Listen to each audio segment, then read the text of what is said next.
In today's video, I'm going to teach you how to edit products in Big Cartel. This is useful when you need to update prices, fix descriptions, or change product images after your items are already live in your store. First, sign in to your Big Cartel account and open your dashboard.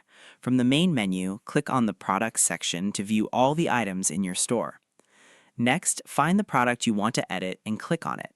This will open the product details page where you can see all the current information, including the name, price, description, and images. Now you can make your changes. You can update the product title, rewrite the description, adjust the price, or replace photos if needed. If your product has variations like sizes or colors, you can also edit those options here. Once you're done making changes, double-check everything to make sure it's correct. Then click Save or Update Product to apply your changes. And that's it. Your product is now updated in your Big Cartel store, and customers will immediately see the new information.